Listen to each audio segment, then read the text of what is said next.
الحمدللہ رب العالمین والصلاة والسلام علی محمد الامین. اعوذ باللہ من الشیطان الرجیم. بسم اللہ الرحمن الرحیم. خواتین و حضرات، ہم سورہ انعام کی آیت 142 سے درس کی ابتدا کر رہے ہیں. اس سے پیچھے اللہ تعالیٰ کی جو نشانیاں اس کی نعمتوں میں نظر آتی ہیں ان کا ذکر ہوا، اور انہی کے ذیل میں یہ فرمایا کہ وَآتُوا حَقَّهُ یوم حصادِ، یعنی جب یہ کھیتیاں کاٹی جائیں، یہ پھل چنے جائیں، تو اللہ کا جو حق ان میں قائم ہوتا ہے وہ ادا کرو.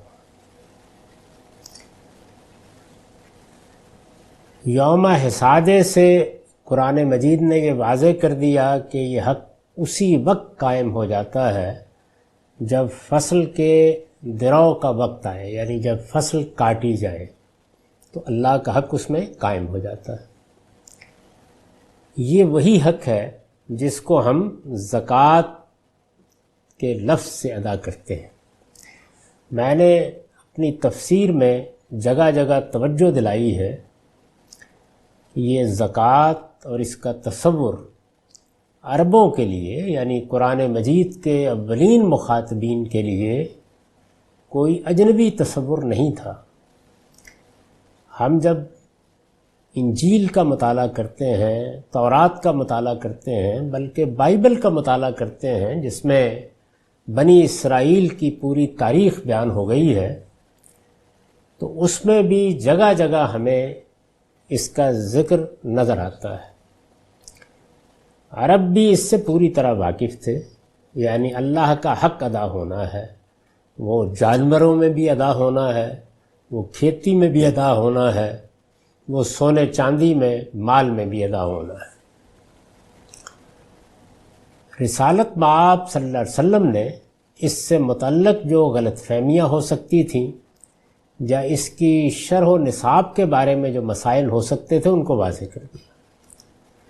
تو اس طرح یہ ضرورت نہیں تھی کہ قرآن مجید اس کی تفصیل کرے، یعنی ایک پہلے سے موجود چیز ہے جس کو قرآن مجید نے بھی علی حالہ ہی جاری رکھا.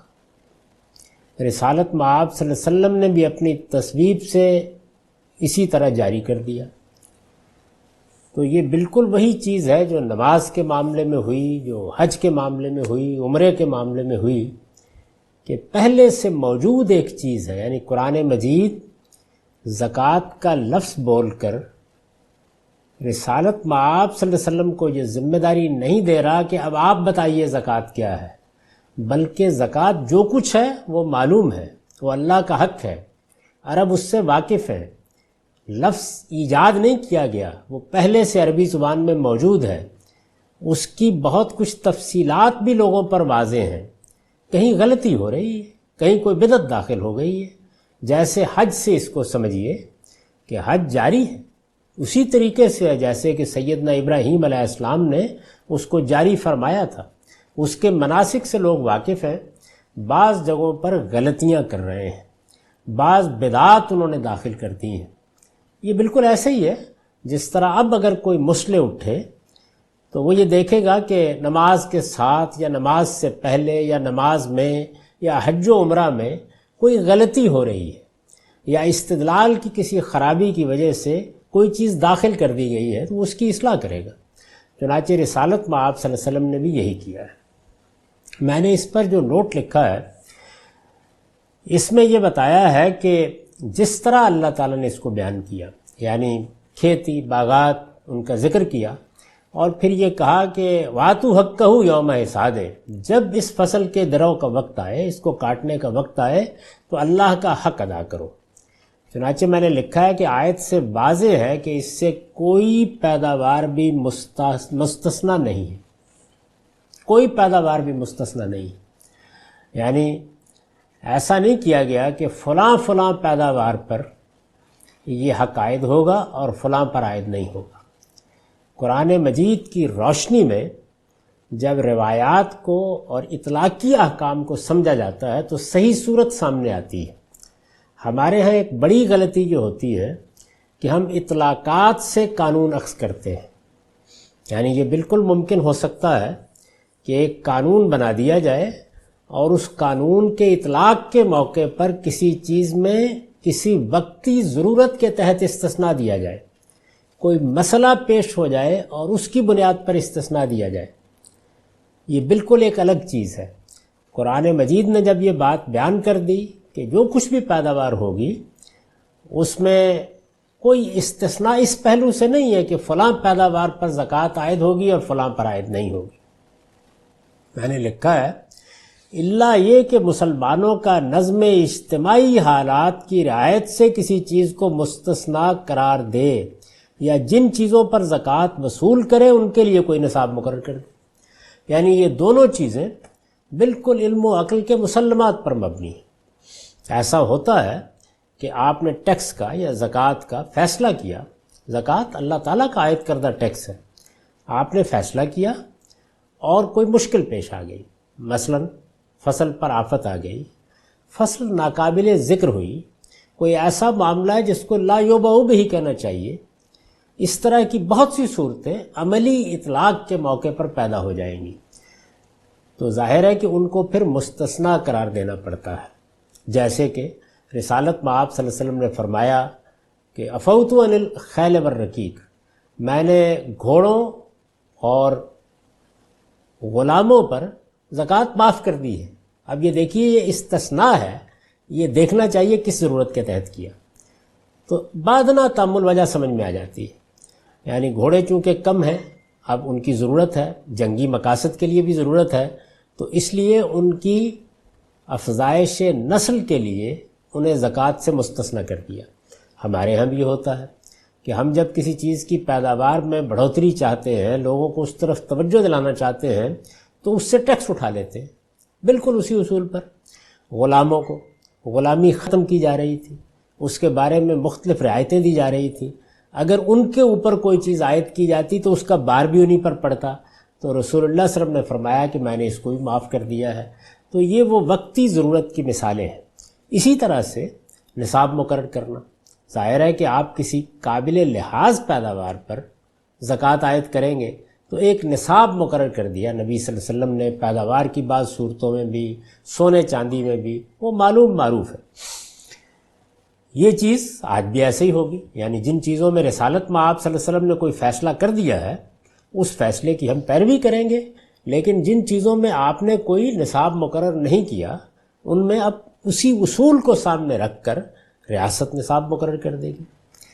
یہ در حقیقت اس نعمت الہی کا شکرانہ ہے جو کسان کو اس کے پروردگار نے بخشی ہے۔ یعنی یہ نعمتیں مجھے ملی ہیں، میں پروردگار کا بندہ ہوں، میں ایک دہقان ہوں، یہ نعمت مجھ کو ملی ہے تو مجھے اس کا حق ادا کرنا چاہیے۔ یہ حق کیا آسمان پر بھیجا جاتا ہے، کہ عرش الہی پر کوئی ضرورت پڑ گئی ہے؟ یہ بندوں کی طرف لوٹا دیا جاتا ہے، یعنی ہم اس کو پروردگار کے حضور میں پیش کر دیتے ہیں، وہ اس عالم کا بادشاہ ہے، اس کے بنائے ہوئے نظم کے تحت یہ نظم اجتماعی کو دے دیا جاتا ہے تاکہ اس کے ذریعے سے اس کے معاملات چلائے جائیں۔ یہ اللہ تعالیٰ کا بہت بڑا احسان ہے انسانیت پر کہ اس نے نظم اجتماعی کے اس حق کا خود فیصلہ کیا ہے۔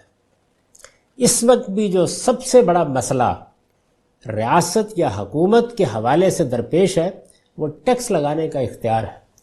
یہ اختیار چونکہ الٹپ استعمال کیا جاتا ہے، اس میں ٹرائل اور ایرر کا طریقہ اختیار کیا جاتا ہے، تو یہ معیشت کے نظام کو بھی درہم برہم کرتا رہتا ہے، لوگوں کے لیے بھی مشقت کا باعث بنتا ہے، اس میں منصفانہ فیصلے کرنے بھی ناممکن ہو جاتے ہیں، اور بعض موقعوں کے اوپر حکومتیں جب اپنے معاملے کو بہت بڑھا لیتی ہیں اور خواہ بخواہ کی ذمہ داریاں اپنے اوپر لے لیتی ہیں، بلکہ بسا اوقات دنیا بھر پر اپنا تفوق قائم کرنے کے لیے جنگی اخراجات میں روپیہ جھونکنا شروع کر دیتی ہیں، تو اس کا بار لوگوں پر پڑتا ہے، اور پھر بعض موقعوں کے اوپر 40%، 50%، 60% آمدنی ٹیکس میں چلی جاتی ہے۔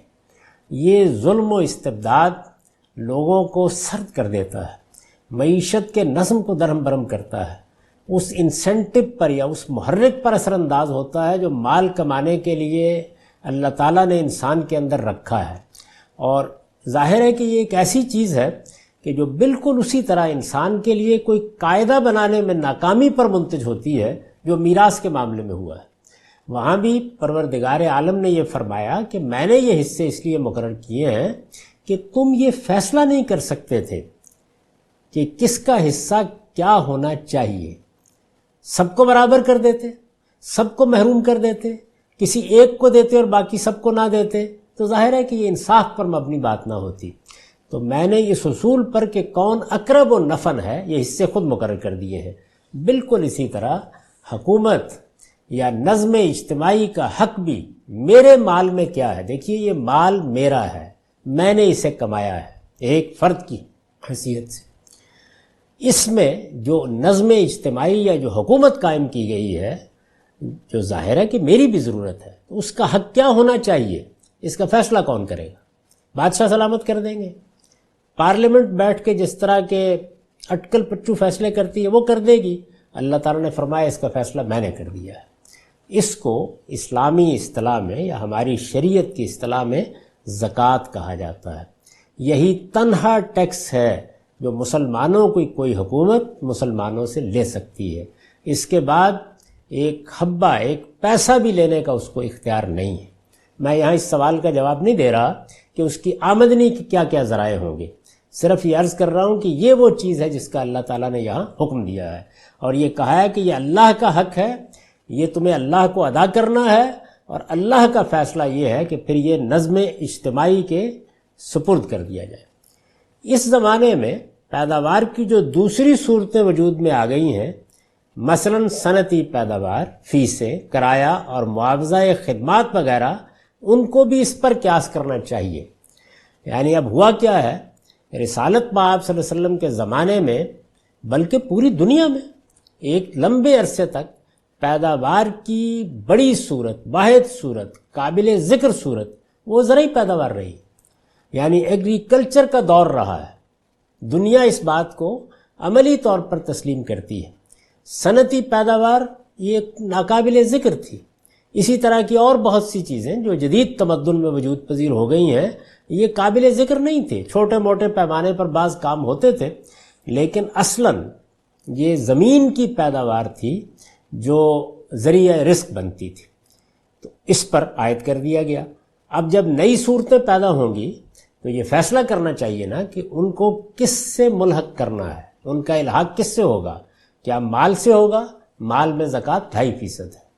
وہ مال میں زکوٰۃ ہے، یعنی وہ مال جو بچت کی صورت میں ہمارے پاس موجود ہوتا ہے، جو ہماری ملکیت میں ہوتا ہے. جب کوئی مال پروڈیوس ہو رہا ہوتا ہے، بن رہا ہوتا ہے، اس کی پیداوار ہو رہی ہوتی ہے، وہ آمدن کی صورت میں ہمارے پاس آ رہا ہوتا ہے، اس وقت کیا اس کا مال سے الحاق کر کے اس پر 2.5% زکوٰۃ عائد کی جائے گی؟ میں نے یہ عرض کیا ہے اور اس کے بارہا دلائل دیے ہیں کہ نہیں، اس کا الحاق پیداوار سے ہونا چاہیے. چنانچہ صنعتی پیداوار، یہ فیسیں جس کا کوئی تصور اس پیمانے پر اس زمانے میں نہیں تھا. آپ اسکول کالج قائم کرتے ہیں، آپ اور مختلف نوعیت کے ادارے بناتے ہیں، ڈاکٹر حضرات اپنی فیس لیتے ہیں، بہت سے لوگ جو مشاورت فراہم کرتے ہیں، کنسلٹنسی فراہم کرتے ہیں، وہ اس کا معاوضہ فیس کی صورت میں لیتے ہیں. کچھ لوگ کمیشن لیتے ہیں، وہ کمیشن ایجنٹ کی حیثیت سے کام کرتے ہیں، خدمات کا معاوضہ لیتے ہیں جیسے کہ ہماری تنخواہیں ہیں، سیلریز ہیں. یہ سب وہ ہیں جو میرے نزدیک پیداوار سے ملحق کر کے ان پر پیداوار کی شرح سے زکوٰۃ عائد کرنی چاہیے. اور پیداوار کی شرح کیا ہے؟ اگر پروڈکشن مال یعنی سرمایہ اور محنت دونوں سے ہو رہی ہے تو 5%، اور اگر کسی ایک سے ہو رہی ہے تو 10%. اور زکوٰۃ کی وہی شرح ان پر عائد کرنی چاہیے جو زمین کی پیداوار کے لیے مقرر کی گئی. یہ میں نے مختصر سی توضیح کر دی، اس لیے کہ قرآن مجید کی شرح و تفسیر میں اس سے زیادہ کی گنجائش نہیں ہوتی. اس کو میں نے زیادہ تفصیل کے ساتھ مختلف موقعوں پر بیان کیا ہے، اس کو لوگ سن سکتے ہیں اور دیکھ سکتے ہیں. یہاں صرف یہ بتانا مقصود تھا کہ جب نعمتیں یاد کرائی ہیں تو ساتھ ہی اپنا حق بھی یاد کرا دیا ہے. اس کے بعد یہ ساتھ ہی تنبیہ کر دی، یعنی جب یہ بات کہی تو تنبیہ کر دی کہ یہ کرو، کھاؤ پیو، اللہ کی نعمتوں سے فائدہ اٹھاؤ، لیکن اس میں اسراف نہ کرو، ان نعمتوں کو بے جا نہ اڑاؤ۔ اسراف کیا ہے؟ بے جا، بے مقصد کسی چیز کو، جس کو ہم کہتے ہیں اڑانا، تو یہ کام نہ کرو۔ اس پر البیان میں یہ نوٹ ہے، اس لیے کہ مال اللہ کی نعمت ہے، اور اس کے بارے میں صحیح رویہ یہی ہے کہ آدمی اعتدال اور کفایت شعری کے ساتھ اسے اپنی جائز ضرورتوں پر خرچ کرے، یعنی اعتدال کے ساتھ، کفایت شعری کے ساتھ، یہی صحیح طریقہ ہے۔ دیکھیے، نہ آدمی کو بخیل ہو کے بیٹھ جانا چاہیے، فیاض جواد کریم ہونا چاہیے، اور نہ یہ کرنا چاہیے کہ وہ مال بیجا اڑانا شروع کر دے۔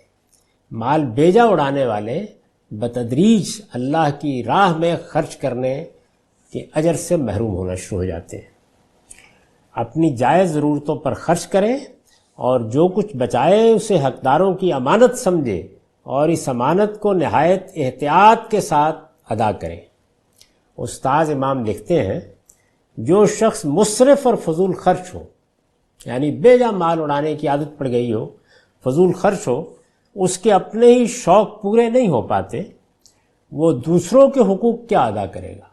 دوسروں کے حقوق وہی شخص ادا کرے گا جو اعتدال کے ساتھ خرچ کرتا ہو، اور ظاہر ہے کہ اس میں ضروریات پر اعتدال کے ساتھ۔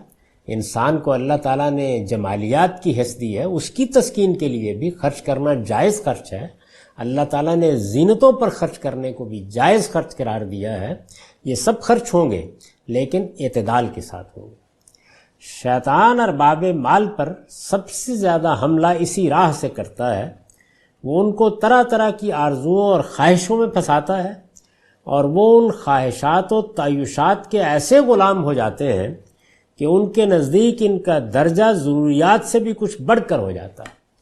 یعنی یہ چیز جو ہے، ایک ہے ضرورت، ایک ہے وہ زینت جو لوگوں کے لیے مباح ہے، جائز ہے، بلکہ پسندیدہ ہے، جس کے بارے میں قرآن مجید نے یہ کہا ہے کہ ان سے پوچھو کہ وہ زینتیں جو میں نے اپنے بندوں کے لیے پیدا کی ہیں وہ کس نے حرام ٹھہرائی ہیں، اور یہ فرمایا ہے کہ یہ زینتیں میں نے پیدا ہی ایمان والوں کے لیے کی، یعنی جو میرے منکرین ہیں وہ ان کے طفیل اس سے فائدہ اٹھاتے ہیں۔ تو ظاہر ہے کہ ان سب چیزوں پر تو کوئی ممانعت نہیں ہے، کوئی قدغن نہیں ہے، لیکن اس سے آگے بڑھ کر خرچ کرنا ہی، تعیشات پر خرچ کرنا، بیجا مال اڑانا، بغیر کسی سبب کے، کوئی جمالیاتی تسکین کا پہلو بھی نہیں ہے، محض نمائش، محض دھونس، محض دکھاوا، محض ریا، تو یہ چیزیں ناپسندیدہ قرار دی گئی ہیں، بلکہ بعض صورتوں میں ممنوع قرار دی گئی ہیں۔ آرزوؤں اور خواہشوں میں پھنساتا ہے یعنی شیطان، اور وہ ان خواہشات و تعیشات کے ایسے غلام ہو جاتے ہیں کہ ان کے نزدیک ان کا درجہ ضروریات سے بھی کچھ بڑھ کر ہو جاتا ہے۔ ایسے لوگ بھلا کس طرح سوچ سکتے ہیں کہ جس مال میں ان کے یہ للے تللے ہیں اس میں خدا کے دوسرے بندوں کے بھی حقوق ہیں؟ یعنی جب وہ اس طرح مال کو اڑانے کے عادی ہو جاتے ہیں تو پھر اس طرف توجہ نہیں ہوتی کہ یہ مال اللہ کی نعمت ہے، اس کے بارے میں اللہ کا قائم کردہ قاعدہ یہ ہے، اور یہ قاعدہ قرآن مجید میں بیان ہوا ہے کہ خرچ کرو، اعتدال کے ساتھ خرچ کرو، اپنی ضروریات پوری کرو، اپنے گھر والوں پر خرچ کرو، فیاضی کے ساتھ خرچ کرو، ان کی ضروریات پوری کرو، زینت کی چیزوں پر بھی خرچ کرو، لیکن اس کے بعد جو کچھ تمہارے پاس بچ جائے یہ ہمیشہ سمجھو کہ یہ معاشرے کا حق ہے۔ یہ نہیں کہ اٹھا کے پھینک دو گے، تمہارے پاس ہے، تمہاری کوئی ضرورت ہے، خرچ کرو گے، لیکن اگر معاشرے کی کوئی ضرورت سامنے آ جائے اور اس میں انفاق کا مطالبہ کیا جائے تو پھر دریغ نہیں رکھو گے، وہ ضرورت پوری کرو گے، اس کو ادا کر دو گے۔ اور اس پر یہ وعید سنائی ہے کہ اگر اس وقت یعنی یہ مال جو اب حال کی، مستقبل کی، ذاتی کاروباری ضرورتوں سے بچا ہوا موجود ہے، اگر اس وقت جس وقت اس میں انفاق کا مطالبہ ہے پورا نہیں کرو گے تو یہ کنز ہوگا، اور کنز کی سزا یہ ہے کہ اسی مال سے تمہاری پیٹھیں اور تمہارے چہرے داغ دیے جائیں گے۔ ایسے لوگ بھلا کس طرح سوچ سکتے ہیں کہ جس مال میں ان کے یہ عللے تللے ہیں اس میں خدا کے دوسرے بندوں کے بھی حقوق ہیں۔ نتیجہ یہ ہوتا ہے کہ ان کے کتے باز شکرے تو آسودہ رہتے ہیں لیکن ان کے پڑوسی بھوکے سوتے ہیں، یعنی پھر یہ عدم توازن پیدا ہو جاتا ہے زندگی میں۔ پھر انسان اس طرح اپنے گرد و پیش سے بیگانہ ہو جاتا ہے، وہ اس طرح اندھے پن کی زندگی بسر کرتا ہے۔ اس کو اپنے ہاں کام کرنے والے ملازمین کی ضرورتیں نظر نہیں آتی، اپنی خدمت کرنے والوں کی ضرورتیں نہیں نظر آتی۔ اس کے لیے اپنی ضروریات بہت کچھ ہوتی ہیں اور دوسروں کے اوپر آنے والی تکلیف اور مصیبت بھی اس کو ذرہ برابر متاثر نہیں کرتی۔ ایسے دل میں شکاوت پیدا ہو جاتی ہے اور مال کی ایسی محبت اس کے دل میں آتی ہے۔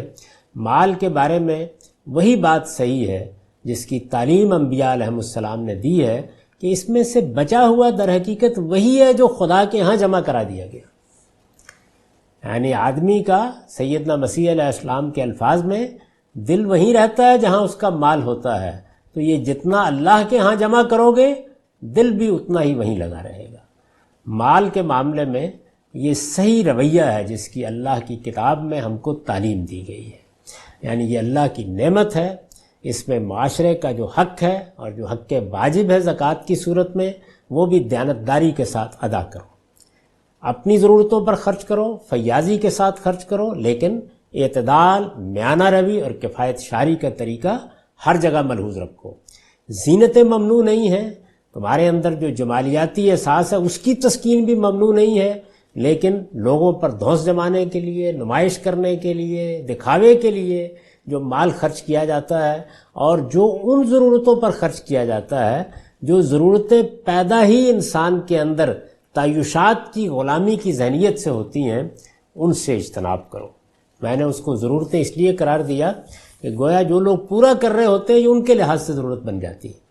تو یہ سمجھو کہ یہ ضروریات نہیں ہیں، یہ وہ چیزیں ہیں کہ جو اللہ نے ممنوع قرار دی ہیں۔ ان کی طرف اگر مال کا رخ کرو گے تو اپنے لوگوں کو بھی محروم کرو گے، گرد و پیش سے بھی بے نیاز ہوگے، اللہ کا حق ادا کرنے کے معاملے میں بھی کوتاہی کرو گے۔ اس لیے مال کا معاملہ اتنا سہل نہیں ہے۔ جب اللہ یہ نعمت دیتا ہے تو اس کے ساتھ بہت سی ذمہ داریاں عائد ہو جاتی ہیں۔ یہ ایک درمیان کی بحث تھی جو آ گئی اور اس کی ہم نے کچھ تفصیل کر دی۔ جو اصل مضمون چل رہا ہے وہ یہ ہے کہ اللہ تعالیٰ نے کیسی کیسی کھیتیاں اگائی ہیں، کیسے کیسے پھل پیدا کیے ہیں، گویا نعمتوں کا بیان ہو رہا ہے۔ تو اسی سلسلے میں آگے فرمایا وَمِنَ الْأَنَامِ حَمُولَةً وَفَرْشًا كُلُوا مِمَّا رَزَقَكُمُ اللَّهُ وَلَا تَتَّبِعُوا خُطُوَاتِ الشَّيْطَانِ إِنَّهُ لَكُمْ عَدُوٌّ مُّبِينٌ۔ سواری اور بار برداری کے چوپائے بھی اسی نے پیدا کیے، یہ بھی اس کی بڑی نعمت ہے۔ اب تو انسان نے اپنے لیے سواری اور بار برداری کی بہت سی چیزیں ایجاد کر لی، وہ بھی اللہ ہی کی نعمت ہے۔ قرآن مجید میں اللہ تعالیٰ جہاں اپنی آیات کا ذکر کرتے ہیں، اپنی نشانیاں دکھاتے ہیں، اپنی نعمتیں بیان کرتے ہیں، وہ کرشمے ہیں جن کی طرف توجہ دلاتے ہیں جو ہم اس کائنات میں دیکھتے ہیں، تو وہاں جس طرح سے اپنی پیدا کی ہوئی چیزوں کا ذکر کرتے ہیں اسی طرح انسان نے ان کی دی ہوئی عقل سے جو چیزیں پیدا کی ہیں یا بنائی ہیں یا ایجاد کی ہیں ان کا بھی ذکر کرتے ہیں، جیسے سمندروں میں چلتی ہوئی کشتیاں۔ تو بالکل یہی چیز قیاس کر لیجئے، ان چیزوں کا معاملہ بھی وہی ہوگا کہ جو کشتی کا معاملہ ہے۔ یہ جہاز، یہ فضاؤں میں اڑتے ہوئے جہاز، یہ موٹریں، یہ کاریں، اور پھر ان میں طرح طرح کے تنوعات۔ تو سواری اور بار برداری کے چوپائے بھی اسی نے پیدا کیے ہیں۔ کُلُوا مِمَّا رَزَقَكُمُ اللَّهُ، یعنی وہ سواری کے اور بار برداری کے چوپائے جن کو ہم استعمال کرتے ہیں اور وہ بھی جو زمین سے لگے ہوئے چلتے ہیں، یعنی فرمایا حمولتاً و فرشا، یعنی وہ کہ جو سواری اور بار برداری کے کام آتے ہیں اور وہ بھی جو زمین پر لگے ہوئے چلتے ہیں۔ وَلَا تَتَّبِعُوا خُطُوَاتِ الشَّيْطَانِ، اللہ نے جو کچھ تمہیں بخشا اس سے فائدہ اٹھاؤ اور شیطان کے نقش قدم کی پیروی نہ کرو۔ کُلُوا مِمَّا رَزَقَكُمُ اللَّهُ وَلَا تَتَّبِعُوا خُطُوَاتِ الشَّيْطَانِ إِنَّهُ لَكُمْ عَدُوٌّ مُّبِينٌ، وہ تمہارا کھلا دشمن ہے۔ اس میں یہ جو فرمایا کہ زمین سے لگے ہوئے چلتے ہیں، اس پر میں نے لکھا ہے مثلاً بھیڑیں اور بکریاں وغیرہ، یعنی یہ اس طرح کے چوپائے نہیں ہیں جن سے بار برداری یا سواری کا کام لیا جا سکے۔ باغات اور کھیتیوں کا ذکر کرتے ہوئے معروشاتم و غیر معروشات کے الفاظ استعمال کیے تھے، اس کے مقابل میں چوپایوں کے لیے یہاں حمولہ اور فرش کے الفاظ آئے ہیں۔ یہ نہایت حسین تقابل ہے، یعنی جس طرح باغوں میں ایسی بیلیں ہیں جو ٹٹیوں پر چڑھ جاتی ہیں اور ایسی بھی جو زمین پر پھیلتی ہیں، اسی طرح چوپایوں میں بڑے قد کے اونٹ، گھوڑے اور خچر بھی ہیں، اور زمین سے لگ کر چرتے چگتے بھیڑ بکریوں کی قسم کے چھوٹے قد کے چوپائے بھی۔ یعنی اس خوبصورت تقابل کے ساتھ توجہ دلائی ہے کہ دیکھو یوں نہیں ہے کہ میں نے چند جانور پیدا کر دیے، نہیں، ان میں دیکھو کیسا تنوع رکھا ہے، وہ قسم قسم کے ہیں، کوئی کسی کام آ رہا ہے، کوئی کسی کام آ رہا ہے۔ گویا اپنی نعمتوں کی طرف منعم حقیقی نے انسان کو متوجہ کیا کہ اس کے اندر شکر گزاری کے سچے جذبات پیدا ہوں، اور شکر گزاری کے سچے جذبات ہیں جس سے مذہب پیدا ہوتا ہے۔ یعنی میں جب اپنے پروردگار کو پہچان لیتا ہوں اور منعم کی حیثیت سے پہچان لیتا ہوں، اسی سے ربوبیت کا تصور پیدا ہوتا ہے، اور پھر جب پوری کائنات پر غور کرتا ہوں تو معلوم ہوتا ہے کہ بادشاہی بھی اسی کی ہے، اور جب وہی بادشاہ ہے، وہی رب ہے، تو معبود بھی اسی کو ہونا چاہیے۔ جب میں یہ معرفت حاصل کر لیتا ہوں تو اس کا لازمی نتیجہ کیا نکلتا ہے؟ اس کا لازمی نتیجہ یہ نکلتا ہے کہ میں پھر اس کی بندگی کی طرف متوجہ ہوتا ہوں۔ بندگی کے رسوم و آداب ہیں جس کو مذہب کہا جاتا ہے۔ ثمانیۃ ازواج من الضأن اثنین و من الماعز اثنین قل الذکرین حرم ام الانثیین ام اشتملت علیہ ارحام الانثیین نبئونی بعلم ان کنتم صادقین۔ فرمایا تم ان چوپایوں میں سے جن کا ذکر ہوا 8 نر و مادہ کو لو، 2 بھیڑ کی قسم سے اور 2 بکری کی قسم سے، پھر ان سے پوچھو کہ اللہ نے ان دونوں کے نر حرام کیے ہیں یا مادہ، یا اس بچے کو حرام ٹھہرایا ہے جو مادینوں کے پیٹ میں ہے؟ مجھے کسی سند کے ساتھ بتاؤ اگر تم سچے ہو۔ یہ اصل میں یہ سوال کیوں کیا؟ اس لیے کہ اللہ تعالیٰ نے یہ سب جانور حلال قرار دیے ہیں، ان میں سے کوئی جانور حرام نہیں ہے۔ تمام انعام کی قسم کے چوپائے یہ قرآن مجید نے اعلان کیا ہے کہ وہ حلال ہے۔ حرام درندے کیے گئے ہیں، اور یہ انسان کے انسانی شرف کو قائم رکھنے کے لیے اس کے تزکیے کے پیش نظر، اس کی پاکیزگی باطن کے پیش نظر، جس پر اس کے خور و نوش بھی اثر انداز ہوتے ہیں، اس کا ماحول بھی اثر انداز ہوتا ہے، حرام قرار دیے گئے۔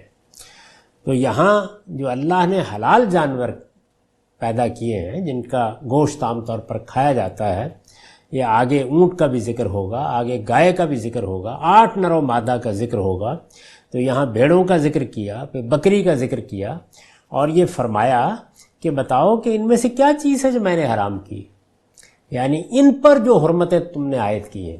ایک تو وہ حرمتیں ہیں جو اللہ نے قائم کی ہیں، ان حرمتوں کی بنیاد پاکیزگی ہے، یعنی اس پورے دین کا مقصد کیا ہے؟ پاکیزگی۔ قرآن مجید اپنی اصطلاح میں اس کو تزکیہ کہتا ہے، اس کی بار بار یاد دہانی ہونی چاہیے۔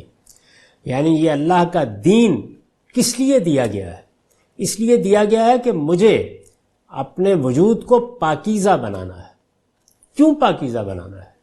اس لیے کہ اللہ نے میرے لیے جو مستقبل طے کیا ہے وہ ابدی جنت ہے، یعنی مجھے اس دنیا میں دنیا ہی کے لیے نہیں بھیجا گیا، یہ میرے لیے آخرت کا مزرعہ ہے، یہ کھیتی ہے جس پہ مجھے پھل لگانا ہے، اس کو آگے جا کے کاٹنا ہے، اس دنیا میں سے گزرنا ہے، اس میں بھرپور زندگی بسر کرنی ہے، اس کے معاملات کو سلجھانا ہے، اس میں پوری قوت سے شامل ہو کر اپنے آپ کو پاکیزہ رکھنا ہے۔ یہ امتحان ہے جس میں مجھے ڈالا گیا ہے، اس سے الگ ہو کر میں اس امتحان میں کامیاب نہیں ہو سکتا۔ رہبانیت اس کا راستہ نہیں ہے، ترک دنیا اس کا راستہ نہیں ہے، ترک لذات اس کا راستہ نہیں ہے، نہیں، انہی لذتوں کے درمیان میں عیش و عشرت کے اسی سامان کے درمیان میں، انہی نعمتوں کے درمیان میں، انہی مقاصد کے درمیان میں، انہی مصروفیتوں کے درمیان میں مجھے پاکیزگی اختیار کرنی ہے. اس امتحان میں مجھے ڈالا گیا ہے. تو یہ پاکیزگی ہے جو میرا ہدف، میرا نصب العین ہونا چاہیے. اس لیے کہ اللہ نے فیصلہ کیا ہے، میرے پروردگار نے، کہ وہ اپنی جنت کو صرف پاکیزہ لوگوں سے آباد کرے گا. یعنی جنت میں داخل ہونے کے لیے لازمی شرط کیا ہے؟ پاکیزگی. قد افلح من تزکا، وہ فلاح پا گیا جس نے اپنا تزکیہ کر لیا، جس نے اپنے آپ کو پاکیزہ بنا لیا.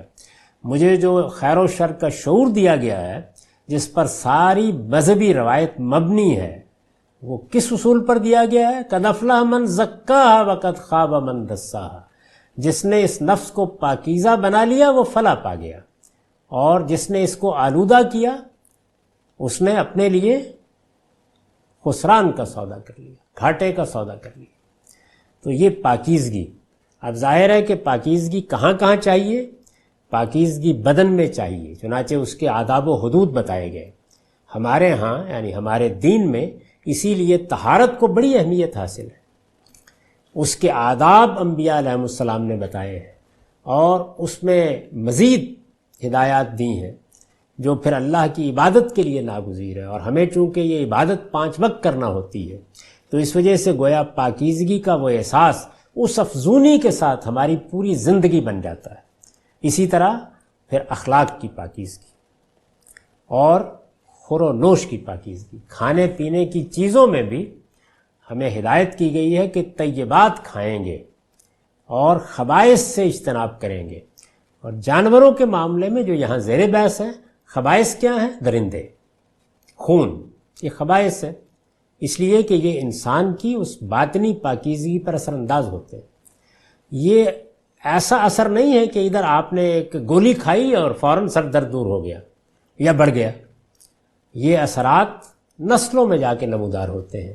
تو اللہ تعالیٰ نے اس معاملے میں بھی پابندی لگائی کہ وہ جانور جو میں نے کھانے کے لیے، یعنی یہ جانور میرے پیدا کیے ہوئے، میرے اذن کے بغیر تم ان کی جان لینے کا کوئی حق نہیں رکھتے، اور میں نے ان میں سے تمام انعام کی قسم کے چوپایوں کو حلال کر دیا، وہ حلال ہے. ان لوگوں نے یعنی قرآن مجید کے جو مخاطبین ہیں، اہل عرب ہیں، انہوں نے اپنے توہمات کی بنیاد پر، میں پھر توجہ دلاؤں گا سورہ کے نظم کی طرف، توحید کی دعوت دی گئی ہے، شرک کی تردید کی گئی ہے. شرک بطور عقیدہ پوری سورہ میں زیر بحث ہے. سورہ اب جب خاتمے کی طرف بڑھ رہی ہے تو شرک کی بنیاد پر جو بدعات پیدا ہوتی ہیں اور اس سے مشرکانہ مذاہب وجود میں آتے ہیں، اب ان کی تردید کی جا رہی ہے. اور اس میں بالکل اسی طریقے سے جیسے قرآن یہاں بیان کر رہا ہے، اگر مشرکانہ تہذیبوں کا آپ مطالعہ کریں تو کچھ چیزیں حرام قرار دی جاتی ہیں. ہم دیکھتے ہیں ہمارے پڑوس میں گائے کو ایک تقدس عطا کر دیا گیا ہے. اب ظاہر ہے کہ اللہ تعالیٰ نے گائے کو حلال جانور کی حیثیت سے پیدا کیا ہے. اس کا گوشت کھانا ممنوع نہیں ہو سکتا، اللہ نے اس کو حلال قرار دیا ہے. ممانعت کی جو وجہ ہے وہ میں نے عرض کر دی کہ وہ پاکیزگی کا پہلو ہے. اس کا اطلاق درندوں پر قرآن نے کیا ہے، خون پر کیا ہے، اور ان چیزوں پر کیا ہے جن میں فی الواقع پاکیزگی نہیں رہتی. اس میں کوئی مسئلہ نہیں ہے، لیکن مشرکانہ توہمات، عقیدے کی خرابی، جب شرک ایک مذہب بنتا ہے تو بعض حرمتیں قائم ہو جاتی ہیں. عربوں نے بھی قائم کر رکھی تھیں، اور ان کی بہت سی مثالیں ہیں جو سورہ مائدہ میں ہم دیکھ چکے کہ اس میں یہ بتایا گیا کہ اچھا فلاں کا نر ممنوع ہے اور فلاں کا مادہ ممنوع ہے، اور فلاں پر سواری کر لی تو ممنوع ہو جائے گا، اور فلاں کا کھانا ممنوع ہے لیکن سواری کرنا جائز ہے، اور فلاں مادین کے پیٹ میں جو بچہ ہے اس کے بعد جو بچہ پیدا ہوگا اس کو ممنوع کر دیا. تو اس طرح کے بہت سے توہمات تھے جن کی بنیاد پر یہ حرمتیں قائم کی گئی تھی. قرآن مجید نے اس لیے سوال کیا کہ ذرا ان 8 نر و مادہ کو لو، 2 بھیڑ کی قسم سے اور 2 بکری کی قسم سے، پھر ان سے پوچھو کہ اللہ نے ان دونوں کے نر حرام کیے یا مادہ، یعنی کس اصول پر، کس بنیاد پر یہ کہہ رہے ہو کہ ان میں سے فلاں حرام ہے اور فلاں حلال ہے. اللہ نے تو ان میں سے کسی کو حرام نہیں کیا، یا اس بچے کو حرام ٹھہرایا ہے جو مادینوں کے پیٹ میں ہے. مجھے کسی سند کے ساتھ بتاؤ، یعنی نبئونی بعلم ان کنتم صادقین. یہ ہے در حقیقت وہ بنیاد کہ جو مذہب کے معاملے میں ہر شخص کے پیش نظر رہنی چاہیے. کسی چیز کے بارے میں یہ کہہ دینا کہ یہ حرام ہے، اس کے لیے سند کے ساتھ، پیغمبروں کی سند کے ساتھ بات پیش کیجیے. بتائیے کہ جن ہستیوں کو اللہ تعالیٰ نے بھیجا، جن پر اپنی کتابیں نازل کیں، جن کو اس نے علم صحیح دیا، کیا انہوں نے یہ بات کہی ہے؟ مجھے کسی سند کے ساتھ بتاؤ اگر تم سچے ہو. اگر دین میں کوئی بات اس سند کے بغیر کہی جائے گی تو یہ بدعت ہوگی. دین میں نہ آپ کوئی نئی بات اپنی طرف سے کر سکتے ہیں، نہ دین کی کسی بات پر اپنی طرف سے کوئی شرائط و حدود لگا سکتے ہیں. یہ اللہ کا کام ہے اور اللہ کے پیغمبروں کا کام ہے کہ وہ ہمیں بتائیں کہ اللہ کا دین کیا ہے.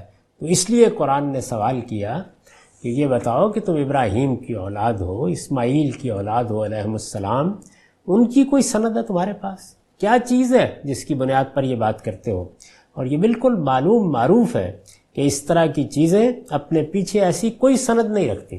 زیادہ سے زیادہ استدلال جو اس کے معاملے میں لوگ پیش کرتے ہیں وہ یہ ہے کہ چلیے نیکی کا جذبہ ہے، ہم یہ کام کر رہے ہیں. بدعات یہیں سے پیدا ہوتی ہے. تو بدعت یعنی دین میں جو 5 چیزیں کھانے پینے کی چیزوں کے سوا حرام قرار دی گئی ہیں وہ کیا ہیں؟ ان کا میں نے کئی مرتبہ ذکر کیا، آگے سورہ اعراف میں زیر بحث آئیں گی. ان میں 5ویں اور آخری چیز ہے کہ وَأَن تَقُولُوا عَلَى اللَّهِ مَا لَا تَعْلَمُونَ، اللہ پر جھوٹ باندھ کر اپنی طرف سے کوئی دین بیان کیا جائے. تو فرمایا کہ بتاؤ اگر تمہارے پاس کوئی سند ہے کہ کیا فی الواقع ایسی کوئی چیز ہے. اسی ذیل میں فرمایا وَمِنَ الْإِبِلِ اثْنَيْنِ وَمِنَ الْبَقَرِ اثْنَيْنِ قُلْ الذَّكَرَيْنِ حَرَّمَ أَمِ الْأُنثَيَيْنِ أَمَّا اشْتَمَلَتْ عَلَيْهِ أَرْحَامُ الْأُنثَيَيْنِ أَمْ كُنْتُمْ شُهَدَاءَ إِذْ وَصَّاكُمُ اللَّهُ بِهَذَا فَمَنْ أَظْلَمُ مِمَّنِ افْتَرَىٰ عَلَى اللَّهِ كَذِبًا لِيُضِلَّ النَّاسَ بِغَيْرِ عِلْمٍ إِنَّ اللَّهَ لَا يَهْدِي الْقَوْمَ الظَّالِمِينَ. اب یہ دیکھیے کس زور کے ساتھ بدعتوں کی تردید کی ہے. مجھے کسی سند کے ساتھ بتاؤ اگر تم سچے ہو. اسی طرح 2 اونٹ کی قسم سے اور 2 گائے کی قسم سے. فرمایا تھا نا کہ 8 نر و مادہ کو لو، بھیڑ، بکری، اونٹ، گائے. پھر پوچھو کہ اللہ نے دونوں کے نر حرام کیے ہیں یا مادہ، یا اس بچے کو حرام ٹھہرایا ہے جو مادینوں کے پیٹ میں ہے. کیا تم اس وقت حاضر تھے جب اللہ نے تمہیں اس کی ہدایت فرمائی تھی؟ اب ذرا اندازہ کیجئے کہ یہ کیسا زوردار کلام ہے. یعنی جب کوئی شخص بدعت ایجاد کرتا ہے تو اس سے یہ پوچھا جائے گا کوئی سند ہے، کوئی بنیاد ہے، کس چیز کی بنا پر یہ بات کر رہے ہو؟ اللہ تعالیٰ جب یہ حکم دے رہے تھے اگر اس کی طرف نسبت کر رہے ہو، تم وہاں بیٹھے ہوئے تھے. یعنی آخر کوئی بات ہونی چاہیے نا کہ جس کو بنیاد بنا کر تم یہ کہو. تو فرمایا کہ ان میں سے کون سی چیز اللہ نے تمہیں ہدایت فرمائی تھی، پھر اس شخص سے بڑھ کر ظالم کون ہوگا جو اللہ پر جھوٹ باندھے. یعنی اب ظاہر ہے کہ جب یہ سوال کیے اور اس زور کے ساتھ کیے تو پھر اس کے بارے میں آخری فتویٰ بھی بیان کر دیا کہ اس شخص سے بڑھ کر ظالم کون ہوگا جو اللہ پر جھوٹ باندھے. بدعت اللہ پر جھوٹ ہے، شرک اللہ پر جھوٹ ہے، اور اس سے بڑا کوئی ظلم آسمان کے نیچے اور زمین کے اوپر نہیں ہو سکتا. اس لیے کہ بغیر کسی علم کے لوگوں کو گمراہ کرے. یعنی بدعت پیدا کرنے والا، شرک پیدا کرنے والا کیا کرتا ہے؟ وہ یہ کرتا ہے کہ وہ اپنی طرف سے دین بنا کے نہ صرف یہ کہ اپنی گمراہی کا سامان کرتا ہے، دوسروں کی گمراہی کا سامان کرتا ہے.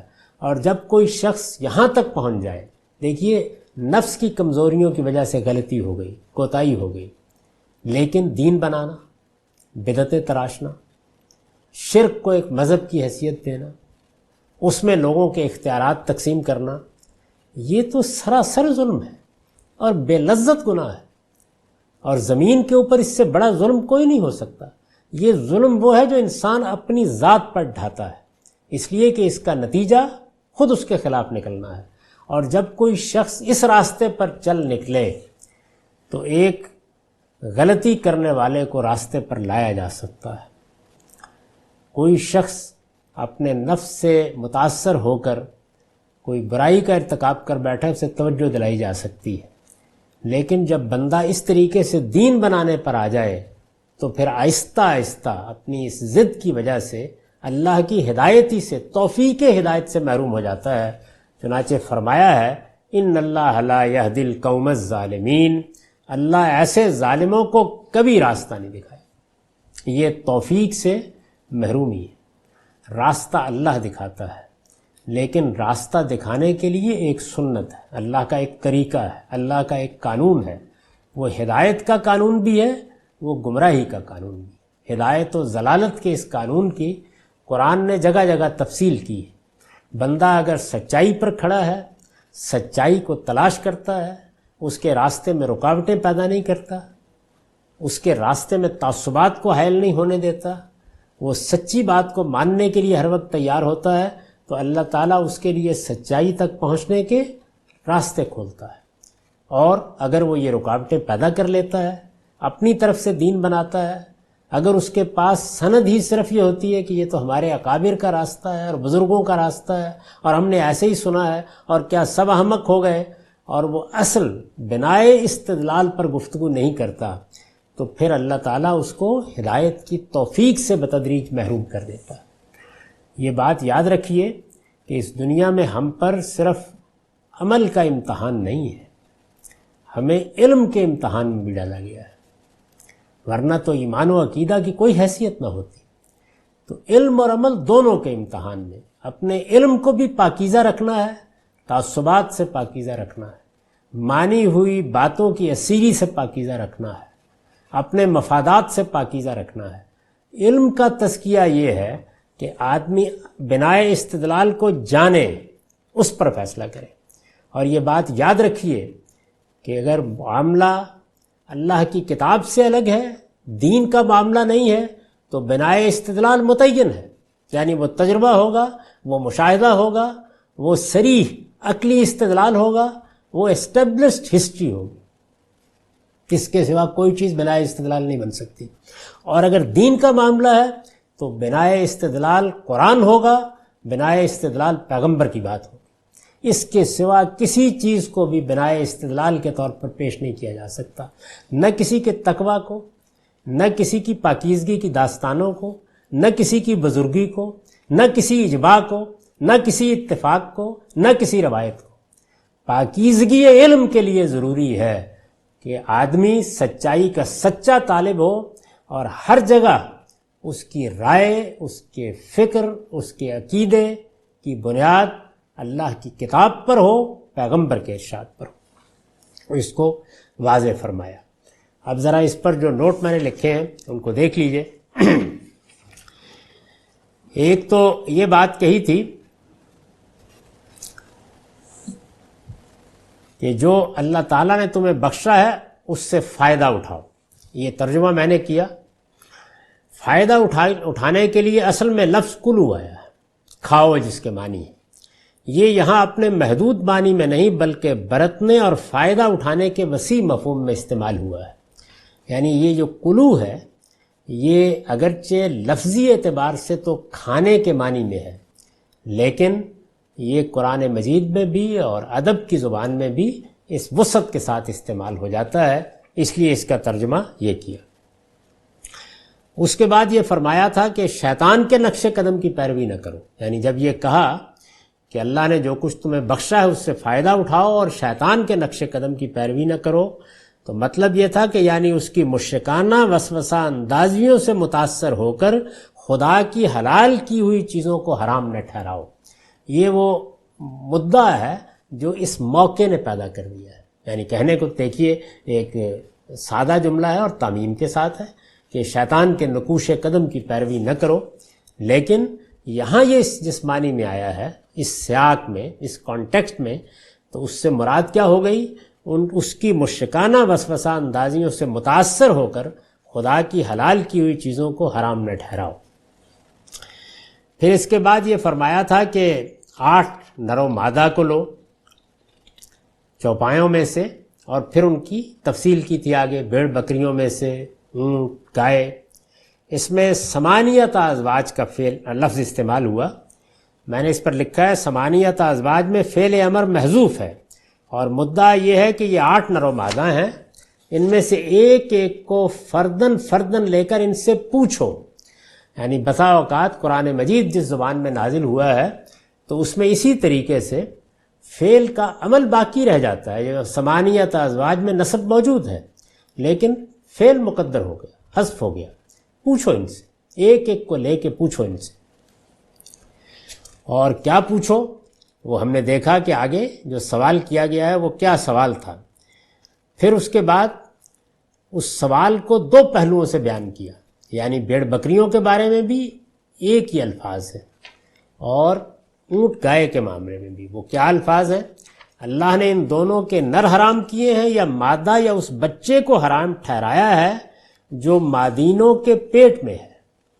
اس پر میں نے لکھا ہے مطلب یہ ہے کہ جب یہ بھی مانتے ہیں کہ اصلاً یہ جانور حلال ہیں تو پھر وہ حرمتیں کہاں سے پیدا ہو جاتی ہیں جو ان احمقوں نے اپنے مشرکانہ توہمات سے پیدا کر رکھی ہیں کہ کسی کا کھانا جائز نہیں ہے، کسی پر سواری حرام ہے، کسی کو صرف مرد کھا سکتے ہیں، عورتیں نہیں کھا سکتی، اور کسی کو فلاں اور فلاں صورت میں دونوں کھا سکتے ہیں. یہ وہ مشرکانہ بدعات تھیں جو انہوں نے خود پیدا کر رکھی ہوئی تھی. تو یہ سوال کرنے کا مقصد یہ ہے. اس کی وضاحت میں نے کر دی اور یہ نوٹ بھی آپ کو سنا دیا. اس کے بعد ارشاد فرمایا تھا کہ مجھے کسی سند کے ساتھ بتاؤ اگر تم سچے ہو. یعنی ظاہر ہے کہ بدعت شرک اس میں سب سے پہلا سوال ہی یہی ہوگا کہ یہ تو وہ چیز نہیں ہے کہ جو علم و عقل کے مسلمات سے پیدا ہو سکتی ہے. یہ تجربے اور مشاہدے کی بنیاد پر نہیں کہی جا سکتی. اس کے لیے عقلی استدلال ممکن نہیں ہے. یہ کوئی تاریخ کی گواہی بھی نہیں ہوتی. اس کے لیے سند چاہیے. کس کی سند؟ اللہ اور اللہ کے رسولوں کی سند. تو بتاؤ ہے تمہارے پاس کوئی؟ اس پر نوٹ ہے یعنی اس کے لیے صرف اتنی بات کافی نہیں ہے کہ تمہارے آباء ان چیزوں کو حرام سمجھتے رہے ہیں، بلکہ کوئی واضح علمی دلیل ہونی چاہیے جس سے یہ ثابت ہو جائے کہ یہ حرمتیں عقل و فطرت کا تقاضا ہیں یا خدا کے کسی پیغمبر نے تمہیں اس کی ہدایت فرمائی ہے. یعنی یا تو اس کی بنیاد یہ ہوگی کہ آپ کہیں گے کہ انسان کی عقل، انسان کی فطرت، عالمگیر اخلاقیات یہی کہتی ہے، اور چونکہ پیغمبروں نے اس کی تصویب کر دی ہوتی ہے یا تردید نہیں کی ہوتی تو وہ چیز مسلمات میں شامل ہو جاتی ہے. اور یا پھر یہ بتاؤ گے کہ اللہ کے کسی پیغمبر نے اس کی ہدایت فرمائی ہے. تو واضح علمی دلیل ہونی چاہیے. اس کے بغیر اللہ کی نسبت سے ایسی کوئی بات نہیں کہی جا سکتی. اس کے بعد یہ ارشاد ہوا تھا کہ کیا تم اس وقت حاضر تھے؟ ہم کنتم شہداء اذ وصاکم اللہ بہذا، یعنی یہ بدعتیں ایجاد کر کے دکھا رہے ہو موجود تھے جب اللہ نے ہدایت فرمائی تھی. یہ اتمام حجت کا جملہ ہے. مطلب یہ ہے کہ عقل و نقل میں تو کوئی چیز تمہارے دعووں کے حق میں نہیں ہے. یعنی نہ پیغمبروں نے جو دین پیش کیا اس میں کوئی چیز اس کے حق میں ہے، نہ عقل و فطرت کے مسلمات تائید کرتے ہیں. پھر کیا یہ کہنا چاہتے ہو کہ تم اس وقت موجود تھے جب اللہ نے ان حرمتوں کا حکم دیا تھا جو تم نے اپنے مذمومات کے تحت قائم رکھ کر رکھی ہیں؟ مطلب یہ ہے کہ نہ عقل کہتی ہے، نہ علم کہتا ہے، نہ پیغمبروں کی ہدایت کہتی ہے، تو پھر کیا براہ راست خدا سے مل کے آ گئے ہو جس نے یہ دین تمہیں بتایا ہے؟ ظاہر ہے کہ یہ اتمام حجت کے اسلوب میں آخری بات ہے جو کہہ دی گئی ہے، اور خاتمہ اس پر ہوا تھا کہ اللہ ایسے ظالموں کو، یعنی جو اللہ پر جھوٹ باندھے اپنی طرف سے دین بنائے، کبھی راستہ نہیں دکھائے گا. میں نے اس پر لکھا ہے یعنی نہ اس پہلو سے راستہ دکھائے گا کہ اپنی ہدایت سے بہرہ یاب کرے، اور نہ اس پہلو سے کہ لوگوں کو گمراہ کر دینے کی جو مہم یہ چلا رہے ہیں اسے کامیابی سے ہمکنار کر دیں. اس وقت جب کہ خدا کے پیغمبر کھڑے ہیں، دین واضح کیا جا رہا ہے، عرب سامنے ہے، خدا کا آخری پیغمبر اللہ کی کتاب سنا رہا ہے، تو یہ لوگ اگر اپنے آپ کو اس محرومی میں رکھنا چاہتے ہیں تو خود بھی محروم رہیں گے، اور لوگوں کو گمراہ کرنے کے لیے جو مہم چلا رہے ہیں اس میں بھی کامیابی نہیں ہوگی. اس لحاظ سے دیکھیے تو یہ نہایت لطیف انداز میں دعوت حق کی کامیابی کی بشارت بھی ہے. گویا اس میں بتا دیا گیا ہے کہ نہ ان کو اب دین کی راہ ملے گی اور نہ اپنے دین کے لیے کامیابی کی راہ ملے گی. ایک جامع تعبیر استعمال کر کے گویا ایک بڑی بشارت بھی دے دی گئی ہے. سورہ اپنے خاتمے کی طرف بڑھ رہی ہے اور اس میں اب یہ چیزیں زیادہ نمایاں ہو کر سامنے آنے لگیں گی. آگے کے مباحث کو ہم انشاءاللہ اگلی نشست میں دیکھیں گے۔ اقول قولی ھذا واستغفر اللہ لی ولکم ولسائر المسلمین۔